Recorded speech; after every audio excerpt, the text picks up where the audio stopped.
अफ़गानिस्तान में हमेशा उथल पुथल रहता है, तालिबान की वजह से आजकल भी है। ये कहानी अफ़गानिस्तान से शुरू होती है। अफ़गानिस्तान में अफ़गान शाह ज़मीन नाम का एक नौजवान रहता था। अफ़गान के हालात ठीक नहीं थे, वो पढ़ा लिखा था, सारे काम धंधे बंद थे, तो वो एक शरणार्थी के तौर पर पाकिस्तान की सरहद से जो अफ़गानिस्तान की सीमा लगती है वहाँ से वो पाकिस्तान में दाखिल हो जाता है और पाकिस्तान में ही वो बाज़ौर ज़िले में रहना शुरू कर देता है। पाकिस्तानी हुकूमत भी उस वक्त अफ़गानी शरणार्थी को अपने यहाँ जगह देती थी, तो उसमें कोई इशू था नहीं। अफ़गान शाह ज़मीन अब बाज़ौर में रहता है, छोटी मोटी नौकरी करता है।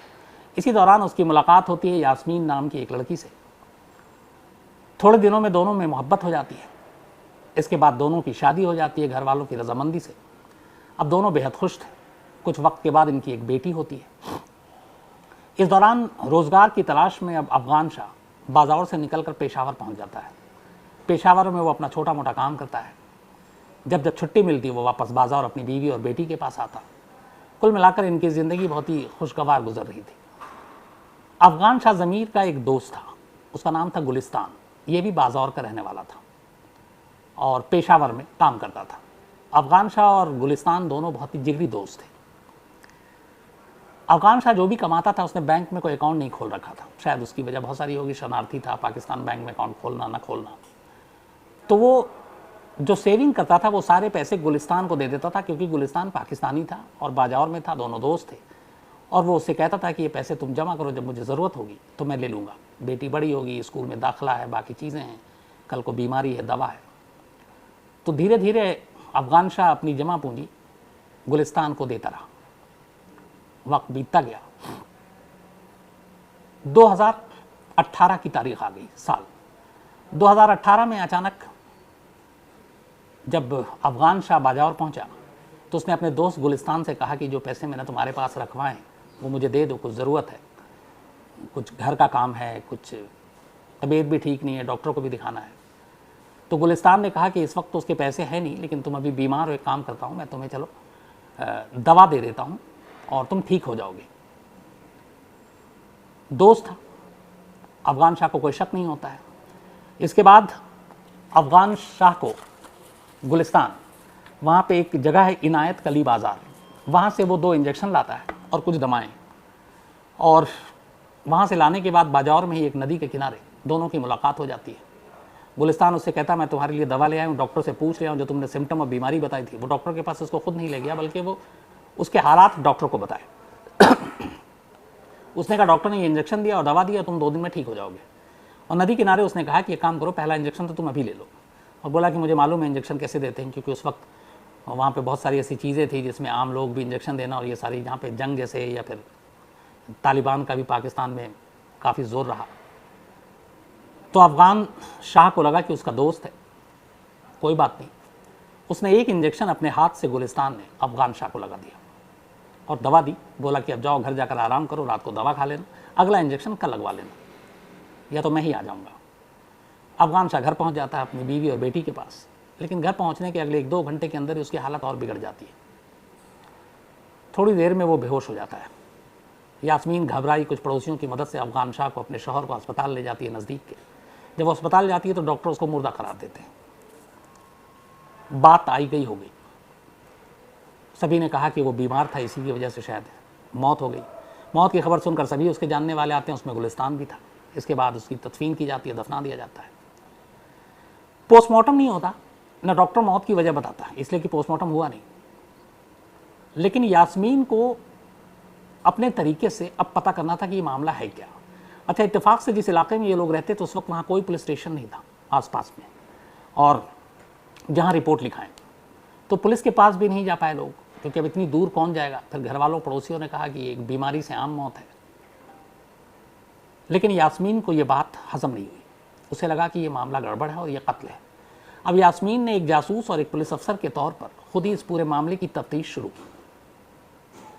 वो पता लगाना चाहती थी कि उसके शौहर की मौत की असली वजह क्या है। इसके बाद उसने अपने कुछ लोगों के ज़रिए पता कराया, जो इंजेक्शन और दवाएं थी उसके बारे में जानकारी इकट्ठा की, किस डॉक्टर को दिखाया गया उससे जानकारी इकट्ठा की गई। तो बहुत सारी चीज़ें मैच नहीं की। गुलिस्तान ने जैसे बताया कि वो वहाँ से इंजेक्शन लेकर आया, उस डॉक्टर ने ये कहा था, उस नाम का कोई डॉक्टर ही नहीं था। और कोई प्रिस्क्रिप्शन मिला नहीं। अगर दवा और इंजेक्शन दी है तो प्रिस्क्रिप्शन होना चाहिए, नुस्खा होना चाहिए, वो भी नहीं था। तो ये सारी चीज़ें यास्मीन को एक मकाम पर ले गई, सोच पर, कि इसके पीछे उसके पति, उसके शौहर की मौत के पीछे कहीं ना कहीं गुलिस्तान का हाथ है। और एक सॉलिड रीज़न उसके पास ये था कि अफ़गान शाह ने शुरू से यास्मीन को सब कुछ बता रखा था। उसने कहा था कि वो सेविंग करता है, घर में चूँकि पैसा रख नहीं सकता, इलाका ठीक नहीं है, कल को कोई चोर आ जाए ले जाए लूट कर, तो इसीलिए मैं गुलिस्तान के पास पैसे रखवाता हूँ। और उसने बाकायदा सारा हिसाब किताब दे रखा था। इसी दौरान में जब गुलिस्तान से यास्मीन पूछती है कि अफ़गान शाह ने कुछ पैसे रखवाए आपके पास, कहता है वो नहीं, मैंने सब उनको दे दिए। अब यास्मीन को उससे पहले अफ़गान शाह ने बताया था कि उसके पास पैसे हैं, अब वो पैसे भी बता रहा है कि सब दे चुके हैं। यहाँ से उसका शक और यकीन में बदल जाता है। उसे लगता है, बल्कि यकीन हो जाता है, कि उसके शौहर की मौत के पीछे सिर्फ़ और सिर्फ गुलिस्तान का हाथ है और उसने एक जहर भरा इंजेक्शन उसके शौहर को लगाया था, जिसकी वजह से मौत हो गई। क्योंकि उसकी बीमारी कोई इतनी गंभीर और सीरियस नहीं थी कि अचानक मौत हो जाए। शायद पेट दर्द और ऐसी कुछ चीज़ें थी, और वो बहुत पुरानी भी नहीं थी, बस हाल में शुरू हुआ था। तो उसे लगा कि बिना डॉक्टर को दिखाए हुए, बिना प्रिस्क्रिप्शन के, बिना कंपाउंडर के खुद उसने इंजेक्शन लगा दिया एक, और दूसरा इंजेक्शन दे दिया कि अपने आप लगा लेना। हालांकि उस दूसरे इंजेक्शन में ऐसा कुछ नहीं था, वो नॉर्मल इंजेक्शन था, पेन किलर टाइप का। तो पुलिस स्टेशन भी नहीं था, रिपोर्ट भी नहीं लिखाई, अपनी तरफ से तफ्तीश की, और आखिरकार यास्मीन को ये यकीन हो गया कि अफ़गान शाह की मौत कुदरती नहीं थी, बल्कि ये कत्ल था, और कत्ल उसके अपने दोस्त ने किया था। और इस कत्ल का मोटिव और मकसद ये था कि पैसे हड़पना जो अफ़गान शाह ने अपने दोस्त के पास जमा कराए थे। जैसे ही ये सारी चीज़ें यास्मीन को दिमाग में एक यकीन के तौर पर सामने आया, वो बेचैन हो उठी। वो अपने शौहर से बहुत प्यार करती थी, अपनी बेटी से भी बहुत प्यार करती थी। उसे लगा कि वक्त से पहले उसके शौहर को उसके दोस्त ने छीन लिया, अब वो उससे बदला लेना चाहती है। कैसे ले? 6 महीने तक वो तमाम तरीके सोचने लगी कि गुलिस्तान से कैसे बदला लिया जाए। पहले सोचा कि उसे बर्बाद कर दे फाइनेंशियली, फिर सोचा कि उसके घर पे डाका डलवा दे, सारे पैसे हड़प ले ताकि वो सड़क पर आ जाए। लेकिन खुद ही वो आइडिया बनाती और खुद ही उस आइडिया को ड्रॉप कर देती और किसी नतीजे पर नहीं पहुंची। धीरे धीरे वक्त बीतता रहा। अगले 6 महीने उसने और भी कई तरीके से सोचा, वो भी काम नहीं आया। इसी दौरान एक दिन अचानक उसे एक आइडिया आया। उसने कहा कि वो गुलिस्तान से शादी करेगी। अच्छा, अब तक इसको विधवा हुए वे करीब 1.5 साल हो चुके थे यास्मीन को। यास्मीन की एक बेटी थी, लेकिन उधर दिक्कत ये थी कि गुलिस्तान भी शादीशुदा था और उसका एक बेटा था। अब ऐसे में वो दूसरी शादी कैसे करे? यास्मीन ने किसी तरह से कुछ पैगाम, मैसेज भिजवाया गुलिस्तान तक कि तुम्हारा दोस्त था अफ़गान शाह, और अब मैं अकेली हूँ, बेवा हूँ, ज़िंदगी पूरी सामने पड़ी है, एक बेटी है, तो अगर तुम मुझसे शादी कर लो तो मेरी बेटी का भी जो मुस्तकबिल है, भविष्य है, वो महफूज रहेगा। लेकिन गुलिस्तान तैयार नहीं हुआ। उसने कहा कि देखो, मैंने कभी तुम्हें इस नज़र से देखा नहीं, और दूसरी बात ये कि मेरी ऑलरेडी एक बेटा है और बीवी है। तो ये बात चलती रही, मैसेज भिजवाती रही यास्मीन, गुलिस्तान इनकार करता रहा। धीरे धीरे वक्त और बीतता गया। अब 2021 आ गया, लगभग 2.5 साल हो गए अफ़गान शाह की मौत को। यास्मीन बेचैन थी कि कैसे बदला लें, मौका मिल नहीं रहा है और शादी से भी इनकार कर रहा है। फिर यास्मीन ने एक चाल चली। उसने अफ़गान शाह से एक दिन मिलने का फ़ैसला किया गुलिस्तान से, और गुलिस्तान से कहा कि उसके पास काफ़ी पैसे हैं और मैं चाहती हूँ कि तुम एक अच्छी कार ख़रीदो, एक अच्छा घर हो, तुम्हारी ज़िंदगी अच्छा हो, तुम्हारे बेटे की भी ज़िंदगी अच्छी हो, और तुम लोगों की भी मदद करते हो, तो ये सारी चीज़ें होंगी। तो ये पैसे हैं, मैं चाहती हूँ तुम्हें एक कार दूँ, लेकिन उसके लिए ज़रूरी है कि तुम मुझे एक आसरा दो और मुझसे शादी करो। गुलिस्तान लालच में पड़ जाता है। उसे लगता है कि चलो इतने पैसे आ रहे हैं, गाड़ी भी मिल रही है, अब जाकर वो शादी के लिए तैयार हो जाता है। इसके बाद करीब 6 महीने पहले यास्मीन और गुलिस्तान की शादी हो जाती है। अब लेकिन चूँकि वो ऑलरेडी शादीशुदा था, पहली बीवी नाराज़ हो जाती है, इसलिए दोनों गुलिस्तान अपना घर छोड़कर एक किसी दूसरे रिश्तेदार के घर पे चला जाता है यास्मीन के साथ रहने के लिए।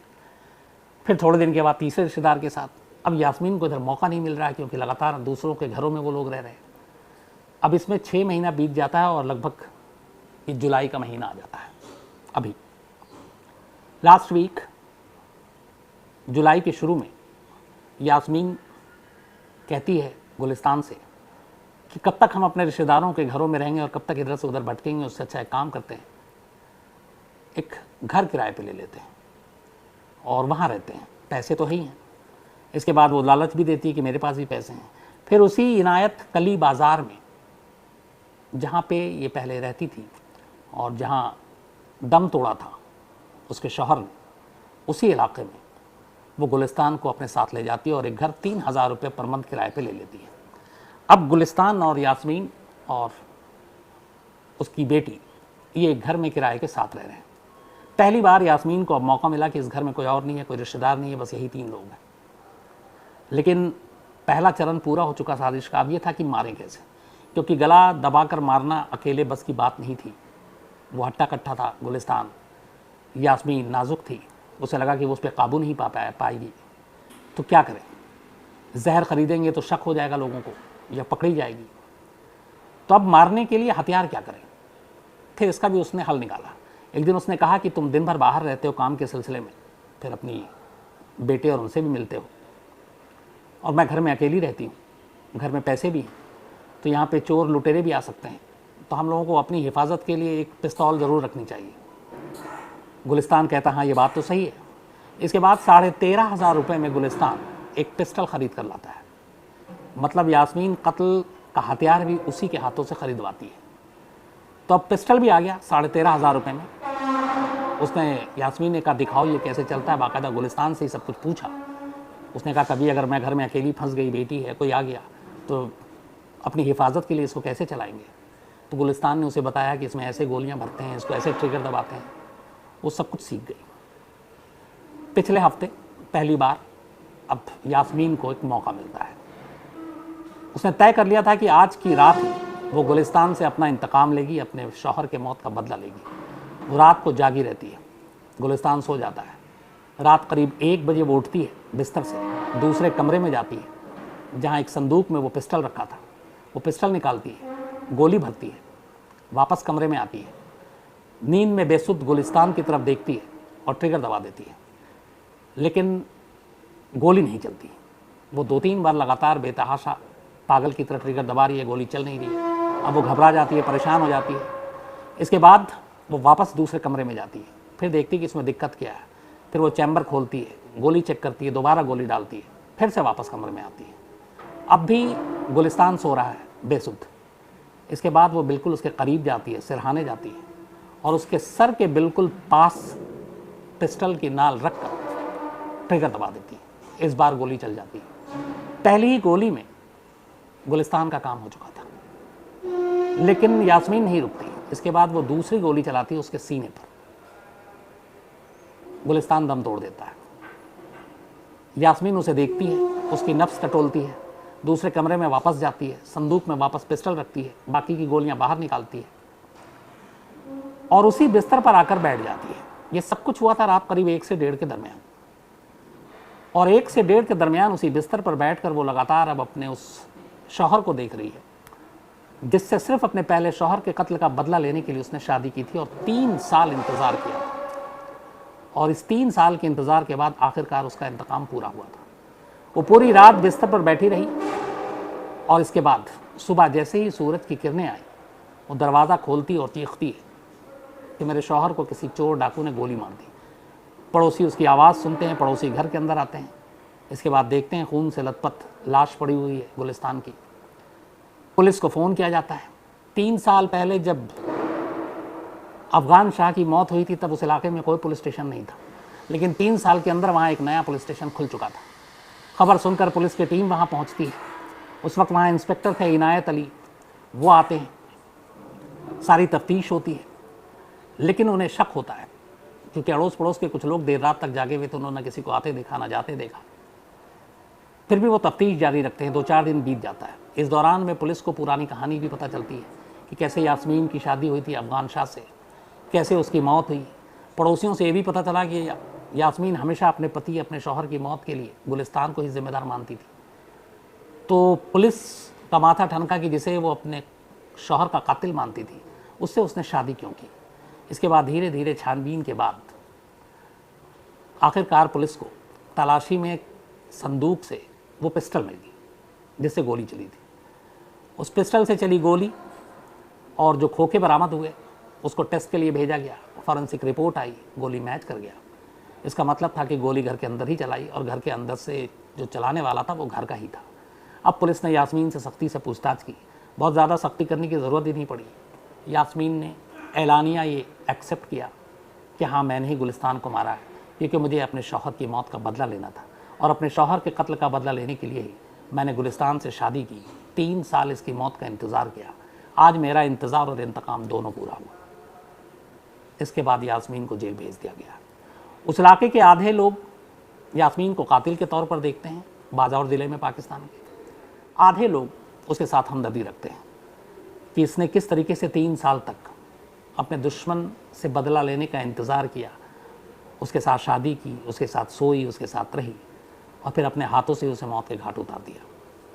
तो ये थी कहानी सरहद पार पाकिस्तान से एक अजीब बदले की।